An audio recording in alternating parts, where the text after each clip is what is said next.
آپ قربانی کرتے ہیں نا بقرعید پر؟ کتنا بکرا قربانی کرتے ہیں؟ 1 2 گائے کی قربانی دیتے ہیں، کتنے لوگ اس میں حصہ لیتے ہیں؟ 1 گائے میں 7. آپ نے 1 حصہ لے لو گے، 2 حصہ لے لو گے، 3 حصہ لے لو گے، اور کیا، یا زیادہ سے زیادہ پوری گائے کر لو گے. کیا کبھی کسی کو سنا ہے کہ اس نے 100 بکرے قربانی کیے ہوں؟ نہیں. اللہ کے رسول صلی اللہ علیہ وسلم نے 100 اونٹ قربان کیے تھے بقرعید کے دن 10ویں ذی الحجہ کو. کتنے اونٹ؟ 100. اور اونٹ نہیں، سرخ اونٹ. عرب کے اندر سرخ اونٹ کی بہت قیمت ہے. جو لوگ عرب میں رہتے ہیں ان کو معلوم ہے سرخ اونٹ بہت قیمتی ہوتا، بہت مہنگا ہوتا ہے. جیسے آپ کے ہاں کوئی بکرا جس کی کھال پر اگر اللہ لکھا ہوا آ جائے یا محمد لکھا ہوا آ جائے تو اس کی قیمت بڑھا دیا جاتا، بڑھ جاتی ہے. 1.5 لاکھ، 2 لاکھ، 2.5 لاکھ. ایک مرتبہ میں مارکیٹ میں گیا تو آدمی دکھانے لگا کہ اس میں لکھا ہے محمد لکھا ہے. ہم نے کہا چلیے ہوگا، لکھا ہوگا، چلیے. قیمت کیا ہے؟ کہتا ہے کہ 2.5 لاکھ. میں نے کہا کیوں؟ کہنے لگا محمد لکھا ہے. میں نے کہا اچھا ایسا کرو کہ بکرا مجھے دے دو جتنے کا ہے، کھال میں تمہیں دے دوں گا. میں کیا کروں گا؟ تو میں نے کہا میں کیا کروں گا؟ کیا اس کھال کو ہم اپنے گھر رکھ سکتے ہیں؟ اس پر بھی غریب کا حق ہے. کیا بکرے کو ذبح کرنے کے بعد یہ کھال ہماری 2 لاکھ میں بکے گی، 1.5 لاکھ میں بکے گی؟ کہتا وہ میں نہیں جانتا ہوں، محمد لکھا ہے 2.5 لاکھ کا بکرا ہے. میں نے کہا میں کہہ تو رہا ہوں کہ کھال تو بیچ دینا جتنے کی بکے، بکرا 10,000 میں ہمیں دے دے، 12,000 میں ہمیں دے دے. کہنے لگا جائیے مولانا صاحب آپ ہمارا ریٹ کیوں کر رہے ہو؟ لوگوں نے ایک فضول کی بحث بڑھا دی. اس کا اللہ لکھا ہے تو اس کی قیمت بڑھ گئی، محمد لکھا ہے تو اس کی قیمت، جس پر یہ چیزیں لکھی ہوئی ہوں اور کم کر دو اس کی قیمت. میرے بھائیوں کسی حدیث میں نہیں آیا ہے کہ جس بکرے پر اللہ لکھا ہو تو اس کو اتنے روپے میں خریدو.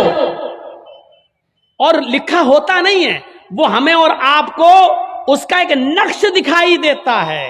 بس یہ الف بال یہ لام پوری طریقے سے دیکھا جائے تو پورا لکھا ہوا بھی نہیں ہوگا، اس پر تشدید بنی ہوگی، پھر اس پہ کھڑا الف ہوگا، پھر آپ پوری طریقے سے اگر دیکھیں تو ملے گا بھی نہیں ایسا، لیکن محسوس ایسا کرائیں گے کہ دیکھیے یہ اللہ. حالانکہ دیکھا جائے تو یہ بھی اللہ ہی ہے. دیکھیے یہ بھی اللہ ہی ہے.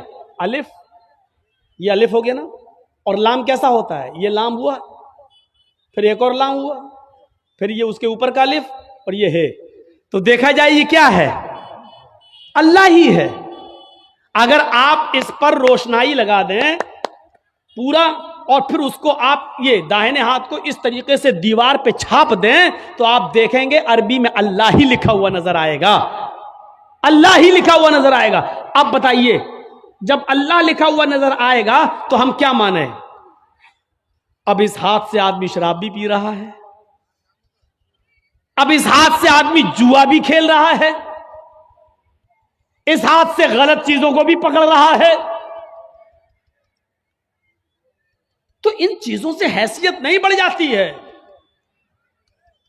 سادھوؤں کی طرح اللہ کے رسول کے پاس سب کچھ تھا لیکن کوئی چیز آپ نے اپنے اوپر خرچ نہیں کی. تاریخ بتاتی ہے 100 اونٹ ہمارے پاس اگر 2 جانور بھی آ جائیں قربانی کے لیے تو آج ہم 10ویں کو کرتے ہیں اور دوسرا بکرا 12ویں کو کریں گے. کیوں؟ میری بیٹی آئے گی، میری بہن آئے گی، میرے رشتہ دار آئیں گے. دوسرا بکرا ہم 12ویں تاریخ کو کریں گے اپنے رشتہ داروں کو دعوت دینے کے لیے. لیکن اللہ کے رسول نے 100 سرخ اونٹوں کی قربانی کی اور ایک ہی دن کی 10ویں تاریخ کو. میں یہ نہیں کہہ رہا ہوں 11 کو نہیں کر سکتے ہو، 12 کو نہیں کر سکتے ہو، 13 کو نہیں، میں منع نہیں کر رہا ہوں، جائز ہے. کل ایام التشریق ذبح، ایام تشریق کے سارے دن قربانی کے دن ہے، میں منع نہیں کر رہا ہوں. لیکن اللہ کے رسول نے 11ویں اور 12ویں کو اور 13ویں کو قربانی نہیں کی. آپ نے 100 اونٹ بھی ذبح کیے تو 10 کو کیے ہیں 100، اور گوشت سارا کا سارا تقسیم کر دیا. آپ نے اپنے پاس کچھ نہیں رکھا. جرجیت صاحب شادی سے پہلے کس پہ سوتے تھے؟ دری پر، چٹائی پر. جرجیت صاحب کی شادی ہو گئی، جہیز میں ڈبل بیڈ مل گیا، مسہری مل گئی، بستر مل گیا، شادی کے بعد ہماری سونے کی سٹائل بدل گئی، چلنے کی سٹائل بدل گئی۔ جرجی صاحب سائیکل پہ چلتے تھے، اب بائک پہ چل رہے ہیں، بڑے آدمی ہیں، 4 ویلر بھی دے دی ہوگی، ہو سکتا ہے سسرال والوں نے، اب 4 پہیے کی گاڑی پہ چل رہے ہیں۔ رہنے کی سٹائل بدل سکتی ہے، لیکن محمد رسول اللہ 25 سال کی عمر میں جب 40 سال کی ایک بوڑھی عورت خدیجہ سے نکاح کرتے ہیں، خدیجہ عرب کی بہت بڑی دولت مند اور رئیس خاتون تھیں، جب اللہ کے رسول کی شادی ان کے ساتھ ہوتی ہے تو خدیجہ اپنے ساتھ سارا مال بھی لے کے آتی ہیں، سارا خزانہ لے کے آتی ہیں، سارا بزنس لے کر آتی ہیں۔ اللہ کے نبی صلی اللہ علیہ وسلم شادی کے بعد بھی اسی چٹائی پر، اسی اکیرے بستر پہ سویا کرتے تھے جو شادی سے پہلے آپ سویا کرتے تھے۔ آپ تعجب کریں گے، ایک بار اللہ کے نبی صلی اللہ علیہ وسلم جس بستر پہ سو رہے تھے، حضرت عائشہ نے اس بستر پر لیٹ کر دیکھا جو کافی گڑ رہی تھی۔ فرمایا اللہ کے نبی کو یہ بستر کتنا گڑتا ہوگا، کتنا چبھتا ہوگا۔ حضرت عائشہ نے اس بستر کو دوہرا کر دیا، دوہرا اکیرا تھا اس کو دوہرا کر دیا تاکہ تھوڑا سا نرم ہو جائے۔ اللہ کے نبی اس بستر پہ سو جاتے ہیں، تہجد کی نماز میں نہیں اٹھ پاتے ہیں۔ جب آنکھ کھلی تو فجر کا وقت تھا، فجر کی نماز پڑھانے کے بعد جب گھر پہ آتے ہیں تو پوچھتے ہیں عائشہ تم نے بستر پر ایسی کون سی چیز بچھا دی تھی؟ عائشہ تم نے بستر پر ایسا کیا بچھا دیا تھا؟ آج مجھے نیند آ گئی اور میں رات میں اللہ کی عبادت نہ کر سکا، تہجد کے اندر اٹھ نہیں سکا۔ فرمایا اے اللہ کے نبی بستر کے نیچے تو میں نے کچھ نہیں بچھایا، وہ بستر جو اکھیرا تھا اس کو میں نے دوہرا کر دیا۔ میں نے لیٹ کر دیکھا آپ کو کیسے نیند آتی ہوگی، وہ تو کافی چبھ رہا تھا، کافی گڑ رہا تھا، میں نے اس کو دوہرا کر دیا۔ فرمایا عائشہ ایسا مت کرو، جیسا بستر پہلے بچھاتی تھی اسی طرح بچھاؤ، بستر کو اکھیرا رہنے دو، میری پیٹھ پر گڑتا ہے تو گڑنے دو، میری پیٹھ پر چبھتا ہے تو چبھنے دو۔ جب بستر گڑتا تھا چبھتا تھا تو میری آنکھ کھل جاتی تھی اور میں رات میں اٹھ کر تہجد کی نماز پڑھ لیا کرتا تھا، اللہ کو یاد کر لیا کرتا تھا۔ عائشہ آئندہ بستر اسی طرح بچھاؤ، میرے لیے آرام کا ایسا انتظام نہ کرو کہ بستر پر مجھے نیند آ جائے اور پھر میں اس رات میں اٹھ کر اللہ کو یاد نہ کر سکوں، اس رات اٹھ کر میں اللہ کو کا ذکر نہ کر سکوں، تہجد کی نماز نہ پڑھ سکوں۔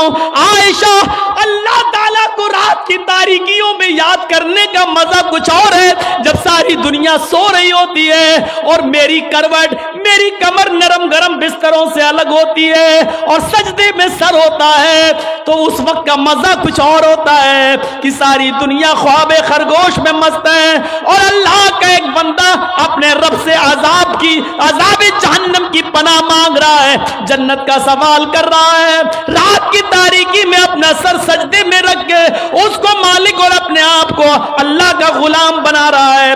عائشہ تم نے بستر کو ایسے بچھا دیا کہ اس بستر پر مجھے اتنی نیند آ گئی کہ میں رات کو اٹھ نہیں سکا۔ عائشہ مجھے اتنا آرام نہ دو کہ میں رات میں اٹھ کر اللہ کو یاد نہ کر سکوں۔ رہنے سہنے میں شادی کے بعد بھی کوئی فرق نہیں آیا، یہاں تو شادی کے بعد بستر بدل جاتے ہیں، رہن سہن کی سٹائل بدل جاتی ہے، رہنے سہنے کا طریقہ بدل جاتا ہے، اس میں پروموشن ہو جاتا ہے، ترقی ہو جاتی ہے۔ لیکن محمد رسول اللہ کی زندگی پہ نظر ڈالو کہ اللہ کے نبی نے شادی سے پہلے جس بستر پہ لیٹتے تھے شادی کے بعد بھی اسی بستر پر، جبکہ خدیجہ کی دولت نبی کے قدموں پہ تھی، لیکن اللہ کے نبی نے خدیجہ کی دولت کو اپنے اوپر استعمال نہیں کیا۔ خدیجہ جو دولت لے کر آئی اس دولت کو بھی اللہ کے رسول نے دین کے کام میں غریبوں اور مسکینوں میں لٹا دیا۔ میرے بھائیوں ہمیں دیکھنا ہے کہ سادھو کون ہے۔ سادھو اس کو کہتے ہیں جس کے پاس سب کچھ ہو، دولت کی کمی نہ ہو، لیکن اس نے اپنے اوپر کوئی چیز خرچ نہ کی ہو، سب غریبوں اور مسکینوں میں لٹا دیا ہو۔ اس تعریف کا صحیح حقدار صرف جناب محمد رسول اللہ صلی اللہ علیہ وسلم ہے۔ آپ کے پاس کس چیز کی کمی تھی؟ لوگ کہتے بہت غریب تھے، یہ تھے، نہیں، اللہ کے رسول سے زیادہ کوئی امیر تھا؟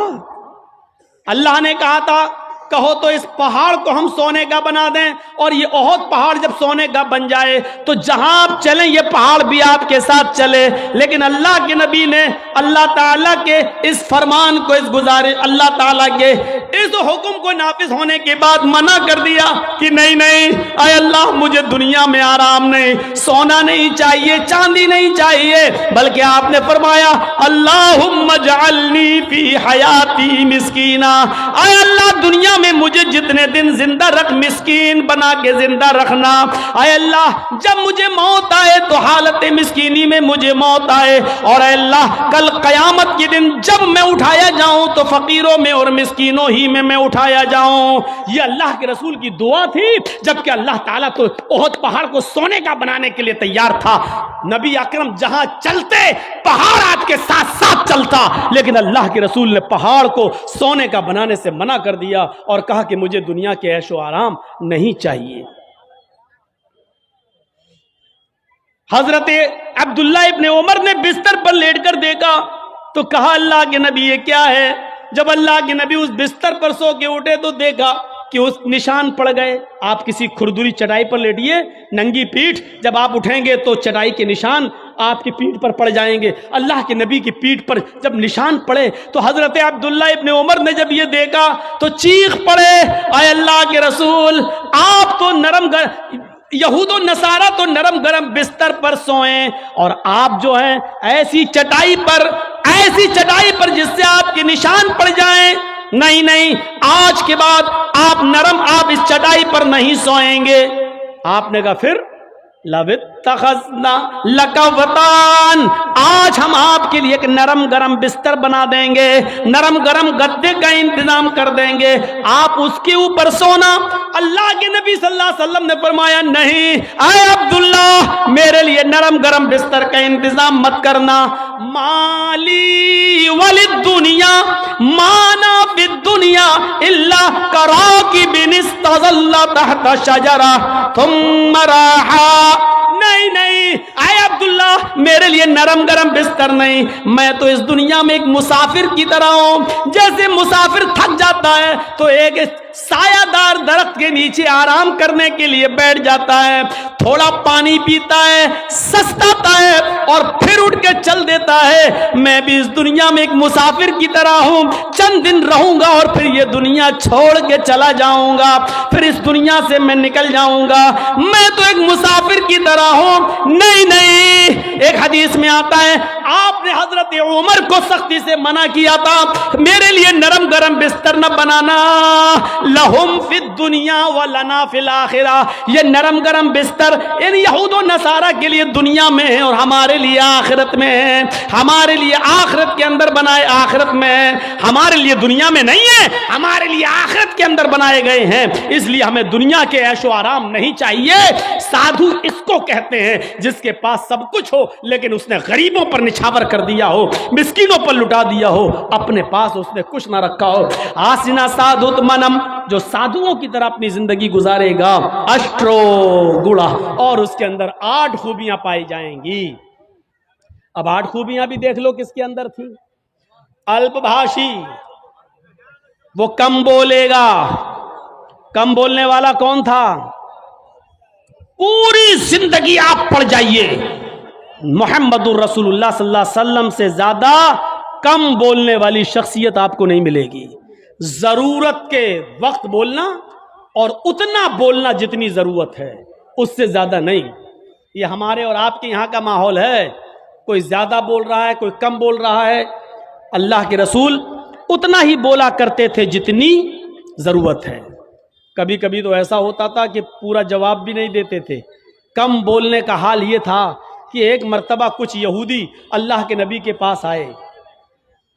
مسلم شریف کتاب السلام پڑھیے، چیپٹر، نبی اکرم کے گھر پہ آئے، دروازے کو دستک دی، اللہ کے رسول نے دروازہ کھولا، یہودیوں نے سلام کیا، در حقیقت وہ سلام نہیں تھا بلکہ اس سلام کے اندر چھپی ہوئی بد دعا تھی۔ ان یہودیوں نے آتے ہی کہا السلام علیکم یا رسول اللہ، السلام علیکم۔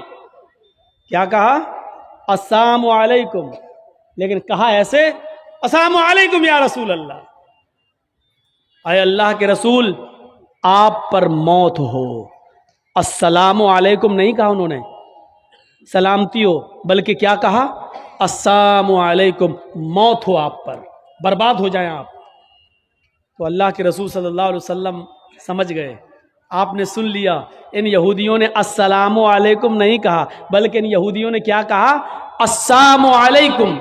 تو اللہ کے رسول نے اتنا کم جواب دیا، مختصر، چونکہ آپ کم بولتے تھے، آپ نے اس کا بہت ہی شارٹ میں جواب دیا، وعلیکم۔ یہودی جھلملا گئے،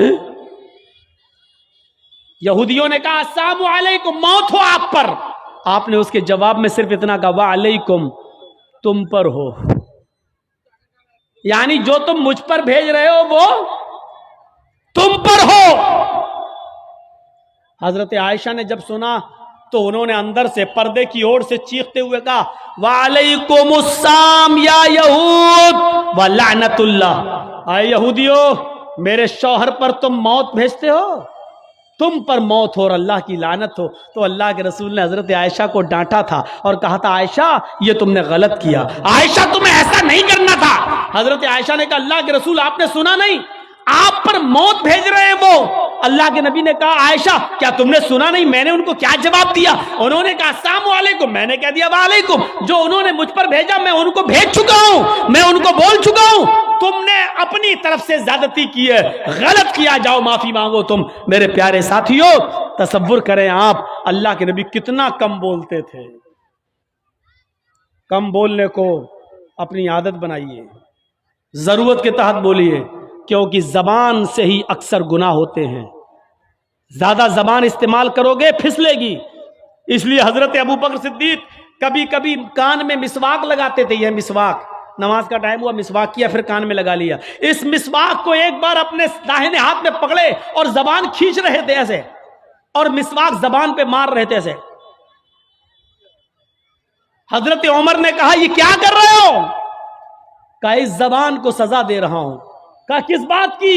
یہی زیادہ بولتی ہے، اس کو اوقات میں رکھ رہا ہوں، اس کو بتا رہا ہوں دیکھ اگر زیادہ بولنے کا کام تو نے کیا تو تیری پٹائی لگے گی اس مسواک سے۔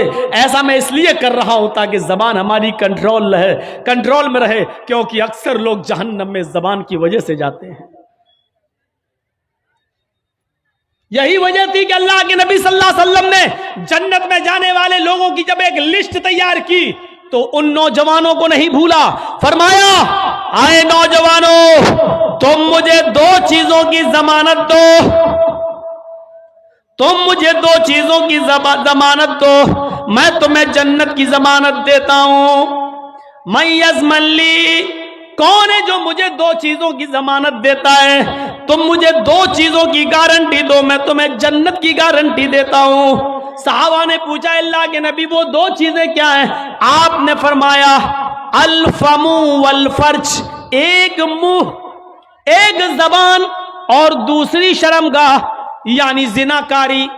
تم مجھے ان دو چیزوں کی ضمانت دے دو کہ میں زبان سے جو بھی بولوں گا سچ بولوں گا، کبھی جھوٹ نہیں بولوں گا، کبھی کسی کی غیبت نہیں کروں گا، کبھی کسی کی برائی نہیں کروں گا، کبھی کسی کی چغلی نہیں کروں گا، کبھی کسی کو تکلیف نہیں پہنچاؤں گا، اور دوسری اس بات کی گارنٹی دے دو کہ میں کسی کی ماں بہن بیٹی پر غلط نظر نہیں ڈالوں گا اور اس کو کبھی غلط نظر سے نہیں دیکھوں گا، زنا نہیں کروں گا۔ تم اپنی ان دو چیزوں کی ضمانت دے دو، جو مجھے ان دو چیزوں کی ضمانت دے گا میں اس کو جنت کی ضمانت دیتا ہوں، یعنی وہ میرے ساتھ جنت کے اندر جائے گا۔ زبان کی وجہ سے اکثر لوگ جہنم میں جاتے ہیں، اور دوسری شرمگاہ زناکاری کی وجہ سے جہنم کا شکار ہوتے ہیں لوگ۔ تو میرے پیارے ساتھیو اللہ کے رسول بہت کم بولا کرتے تھے، اور کم بولنے کا حکم بھی دیا کرتے تھے کہ لوگوں ضرورت کے تحت بس بولو، زیادہ مت بولو۔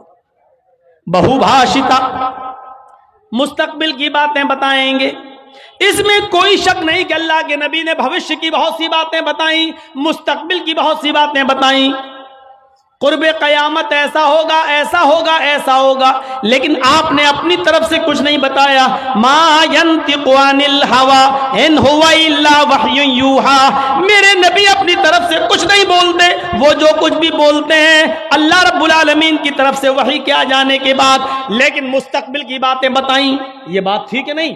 دیکھیے اللہ کے نبی نے 1400 سال پہلے فیوچر کی یہ بات بتائی تھی جو آج حرف بحرف ثابت ہو رہی ہے. نساء کاسیات عاریات ممیلات ومائلات. ایک ایسا زمانہ آ جائے گا، ایک ایسا زمانہ آ جائے گا کہ تم دیکھو گے لوگوں کو، تم دیکھو گے عورتوں کو، تم دیکھو گے لیڈیز کو، تم دیکھو گے خواتین کو، تم عورتوں کو دیکھو گے کاسیات. دیکھنے میں تو وہ کپڑے پہنے ہوئے دکھائی دیں گی، بظاہر تو ان کے جسم پر کپڑا ہوگا. عاریات، لیکن حقیقت میں وہ برہنہ ہوں گی، حقیقت میں وہ ننگی ہوں گی.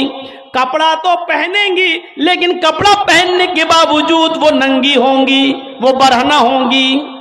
آج ان کے کپڑے دیکھ لو، چھوڑیے شادیوں کا حال، جلسے میں آنے والیوں کو دیکھ لو. عید اور بقرعید کے دن عورتوں کے پہناوے دیکھ لو، اور اپنی جوان بچیوں کو دیکھ لو جن کی عمر 10 سال سے بڑی ہے. یاد رکھیے گا 10 سال سے بڑی لڑکی کے اوپر پردہ فرض ہو جاتا ہے. 10 سال سے بڑی لڑکی کا پھر سر کا ایک بال بھی کسی غیر مرد کو نہیں دکھنا چاہیے. ہماری نظروں میں بہت معمولی بات ہے، چھوٹی ہے. اللہ کے رسول نے فرمایا تھا جب تمہارا بیٹا 7 سال کا ہو تو اس کو نماز کا حکم دو، اور 10 سال کا ہو تو نماز کے لیے زبردستی کرو، نہ پڑھے تو اس کو مارو پیٹو. 10 سال کے بعد قرآن و حدیث کے سارے احکام نافذ ہو جاتے ہیں. آج کل 10-11 سال کی لڑکیاں بالغ ہو رہی ہیں. ٹی ویوں پر سیریل ایسے آ رہے ہیں، موبائلوں میں ایسی ایسی واہیات چیزیں یوٹیوب وغیرہ پر، فیس بک پر آ رہی ہیں کہ ان کو دیکھ کر ہماری لڑکیاں جو کبھی 16-17 سال میں بالغ ہوتی تھیں آج 11-12 سال کی عمر میں بالغ ہونے لگی ہیں. عریانیت پھیل چکی ہے، شرم و حیا طاق پر رکھی جا چکی ہے. ورنہ تصور کیجئے ایک کپڑا جو جسم سے چپکا ہو، آپ کے پیروں سے چپکا ہوا ہو، اور وہ کپڑا آپ کے گھٹنے اور ران سے ہوتے ہوئے آپ کی کمر تک آئے، جس کو آپ لیگی کہیں، اور اس کے اوپر ایک کرتی پہن لی جائے اور اس طریقے سے مارکیٹ میں بازار میں شاپنگ کی جائے. ایسی عورت کو آپ کی نظر میں فیشن پرست کہا جا سکتا ہے، لیکن محمد الرسول اللہ کی نظر میں یہ لڑکی، یہ عورت ننگی ہے، ننگی ہے، ننگی ہے.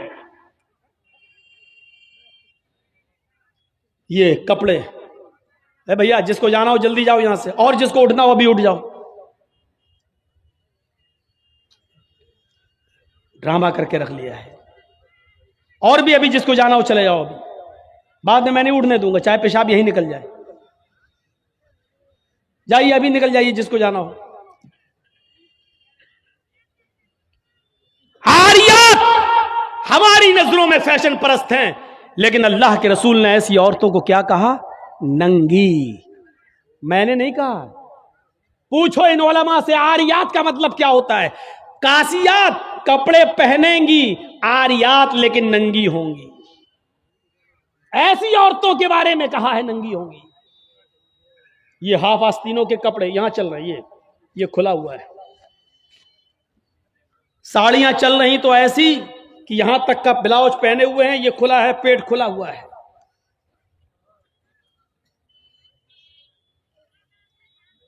اور جو چند برقے اب چل بھی رہے ہیں بہار بنگال میں، پہلے تو چلتے نہیں تھے، تو اب برقوں میں بھی ڈیزائن چلنے لگی ہے. کڑے ہوئے برقے، ڈیزائن دار برقے.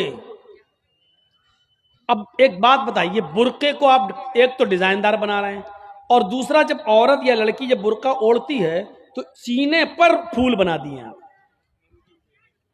یہ بتائیے یہاں پھول بنانے کی کیا ضرورت تھی؟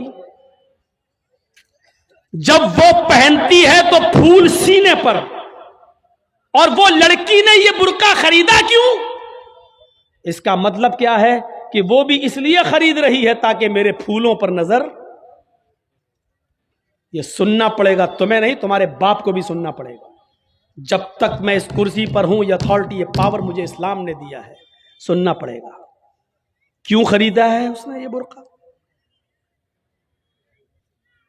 یو پی سائڈ میں آ جاؤ، لکھنؤ کے برقعے دیکھ لو، بمبئی کے دیکھ لو، حیدرآبادی برقعے دیکھ لو. قسم خدا کی اب برقعے نہیں رہ گئے ہیں. اب 60 سال کی بڈھی بھی اوڑھ لے تو ایسا لگتا ہے جیسے وہ 18 سال کی لڑکی جا رہی ہے. یہ برقعے ایک بار سچا واقعہ ہے.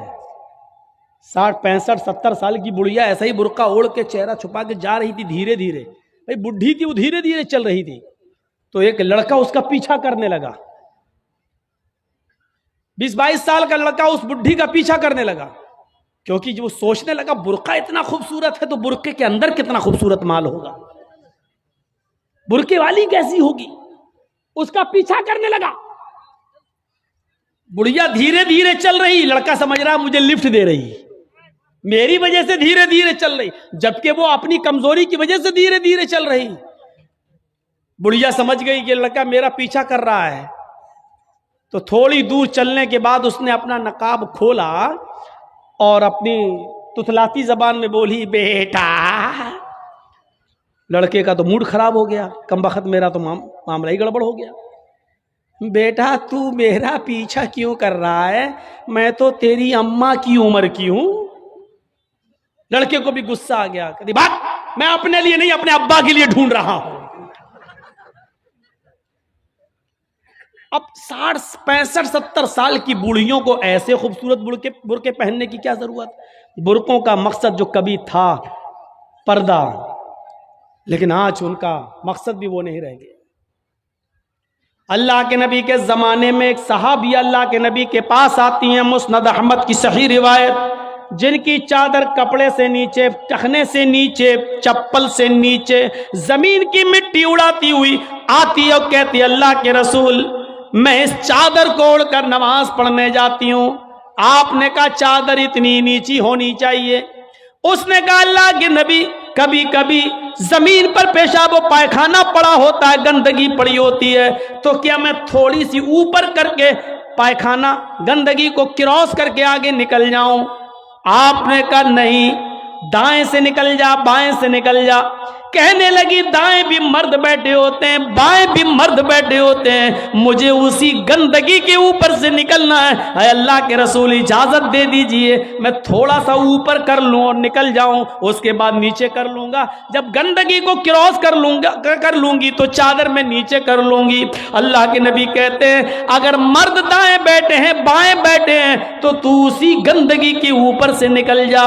کہنے لگی اللہ کے رسول وہ گندگی میری چادر میں لگ جائے گی، آپ مجھے اوپر اٹھانے کی اجازت نہیں دے رہے ہیں، ٹخنے سے اوپر، چپل سے اوپر چادر اٹھانے کی اجازت کیوں نہیں دے دیتے؟ آپ نے کہا نہیں، چادر اٹھانے کی اجازت، چپل سے بھی اوپر چادر اٹھانے کی اجازت نہیں دوں گا.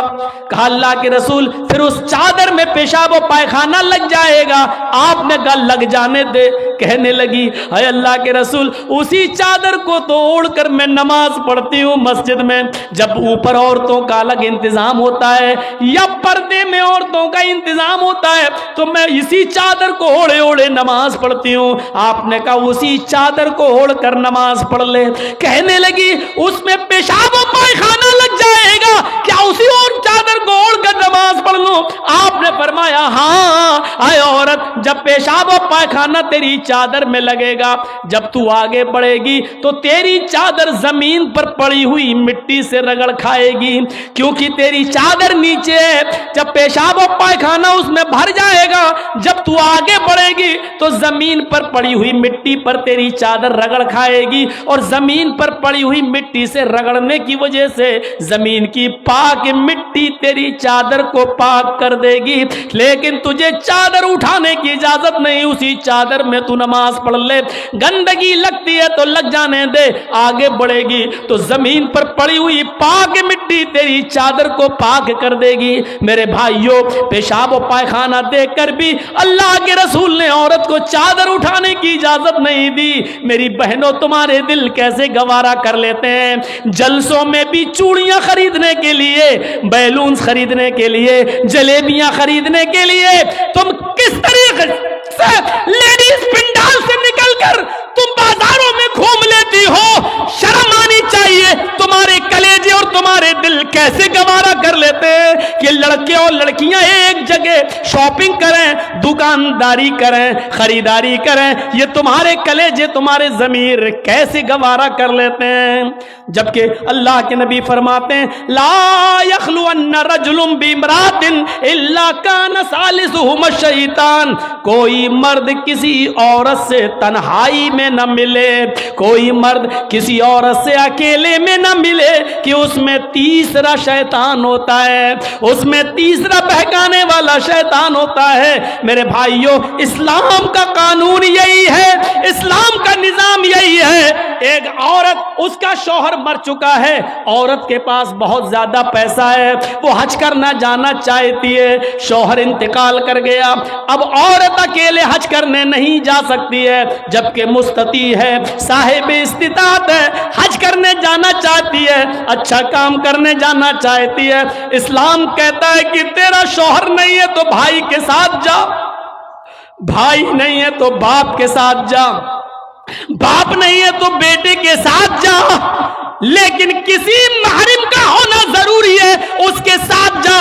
چیخ کر عورت کہتی ہے کوئی نہیں ہے, میرے پاس دولت ہے. اللہ کے نبی کہتے ہیں پھر دولت سنبھال کر اپنے پاس رکھ.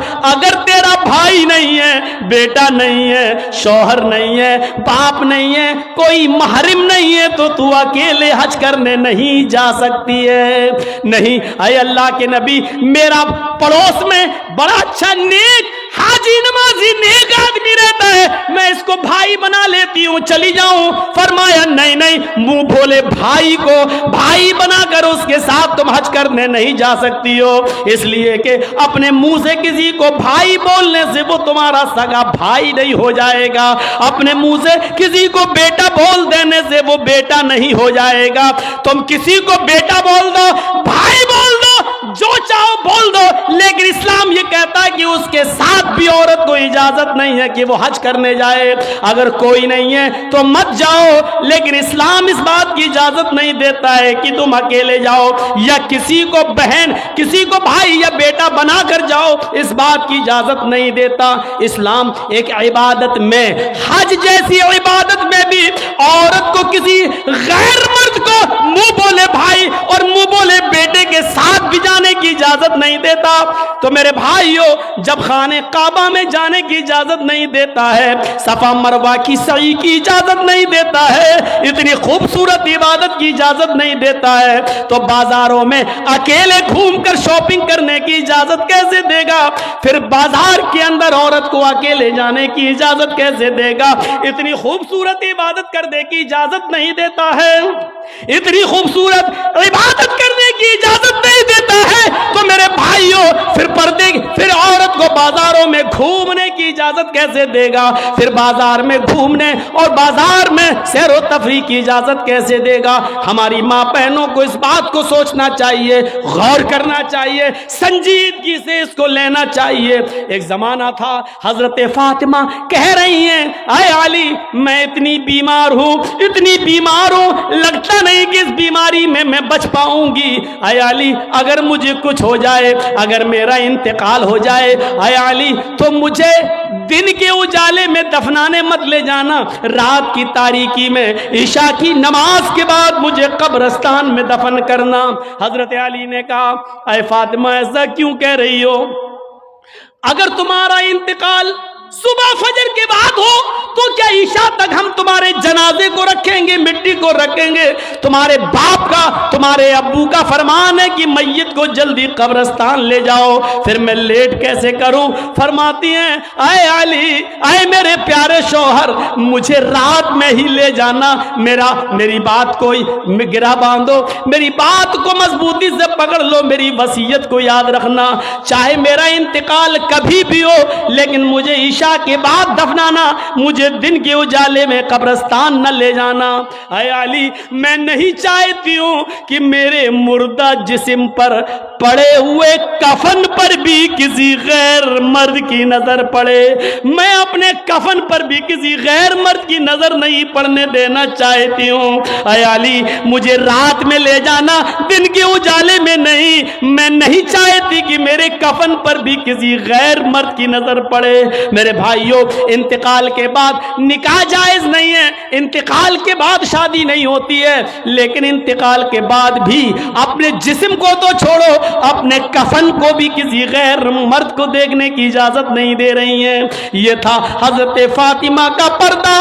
اس پردے کی روشنی میں میری بہنوں, اپنے گریبانوں میں جھانک کر دیکھو, اپنے گریبانوں کے بٹن کھولو اور تلاش کرو ہم کہاں کھڑے ہیں, ہمارا پردہ کیا ہے, ہماری عزت و آبرو کیا ہے. آج ہمارے چہروں کو ہرگز و ناقص دیکھ رہا ہے. کل تک ہمارے ان خوبصورت گالوں کو کبھی آسمان کی نگاہوں نے بھی نہیں دیکھا تھا, چاند و ستاروں نے بھی نہیں دیکھا تھا, اور آج جو چاہتا ہے دیکھ لیتا ہے. ہرگز و ناقص جس کو چاہو آج وہ بڑی آسانی سے ہماری بہنوں بیٹیوں کا دیدار کر رہا ہے.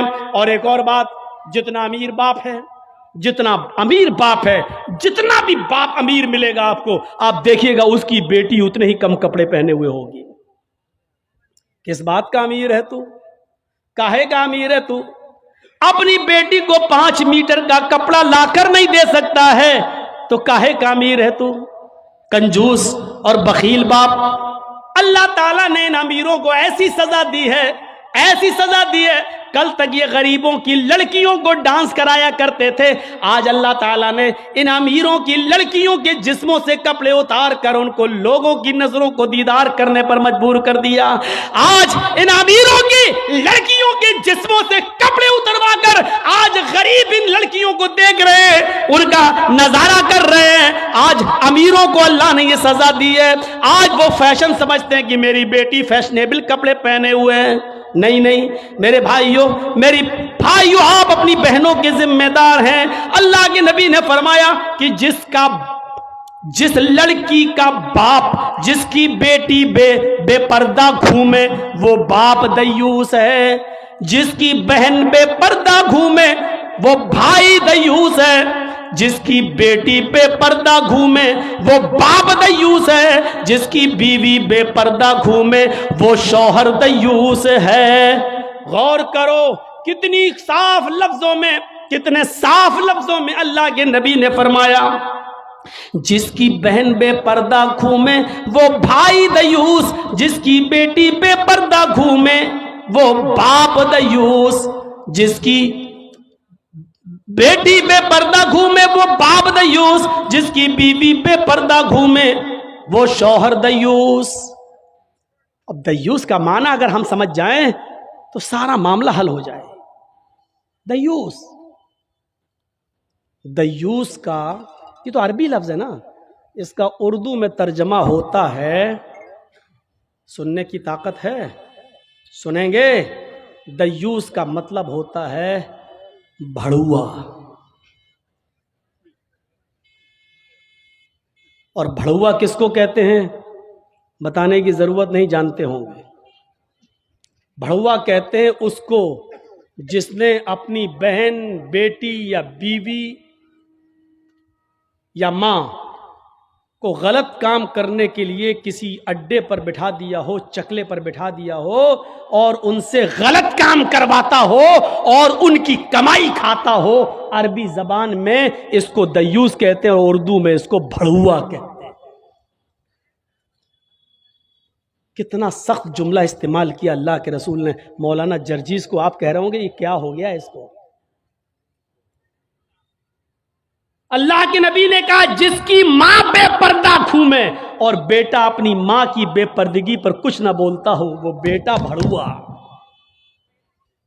جس کی بیوی بے پردہ گھومے اور شوہر اپنی بیوی کی بے پردگی پر کچھ نہ بولے وہ شوہر بھڑوا.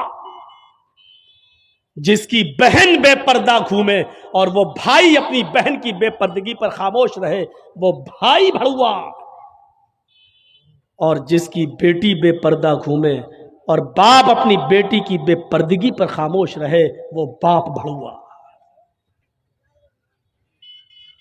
دیوس کہہ دو مولانا چلے گا، بھڑوا مت کہو، اچھا نہیں لگ رہا ہے۔ ہم کب کہہ رہے ہیں کہ اچھا لگ رہا ہے؟ ہم کو اچھا لگانا کب ہے؟ جب اچھا ہی لگنے لگے تو فائدہ کیا ہے؟ انجیکشن ایسے لگاؤ درد نہ ہو۔ باس صاحب ایسا ہو سکتا ہے کہ انجیکشن لگے اور درد نہ ہو؟ انجیکشن بھی لگوانا چاہتے ہو اور درد بھی نہیں چاہتے ہو، تب تو ہومیوپیتھک دوا لے لو، میٹھی گولیاں کھا لو جو مرنے کے بعد فائدہ کرتی ہے۔ ہومیوپیتھک دوا کے بارے میں یہی مشہور ہے، بہت لیٹ فائدہ کرتی ہے، تو ہم نے کہہ دیا مرنے کے بعد فائدہ کرتی ہے۔ لیکن سسٹم مل جائے تو جادو کی طرح بھی فائدہ کرتی ہے، بہت جلدی بھی کرتی ہے۔ تو جب آپ کو میٹھی گولیاں ہی کھانا ہے، ہومیوپیتھک دوا، تو پھر مت کراؤ تقریریں، اور تقریر کرا رہے ہو تو سنو، سننا پڑے گا۔ کتنے لوگ ہیں آج جو اپنی بیوی کی بے پردگی پر سوال اٹھاتے ہیں؟ کتنے ایسے ہیں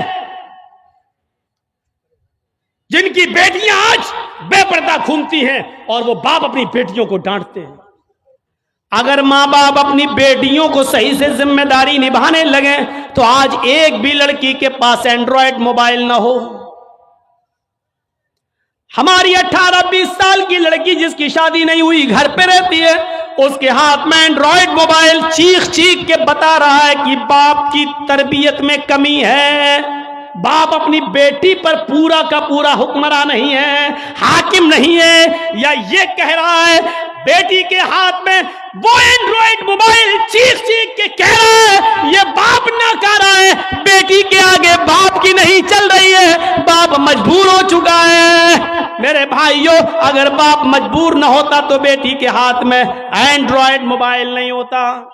کیا ضرورت ہے بیٹی کے ہاتھ میں دینے کی؟ وہ تو گھر میں رہتی ہے، کیوں چلائے گی صاحب؟ آپ کی بیٹی 18-20 سال کی کیوں فیس بک چلائے گی؟ کیوں واٹس ایپ چلائے گی؟ کیوں میسنجر چلائے گی؟ اور آپ کیسے اپنی بیٹی کو فیس بک اور میسنجر اور واٹس ایپ چلانے کے لیے ڈھیل دے سکتے ہیں؟ کیسے؟ آپ کا یہ دل کیسے گوارا کر لیتا ہے؟ آپ ذمہ دار ہیں۔ ہماری یہ بیٹیاں کل بچوں کی مائیں بنیں گی، شادی کے بعد ان کو اپنے بچوں کی تربیت کرنا ہے۔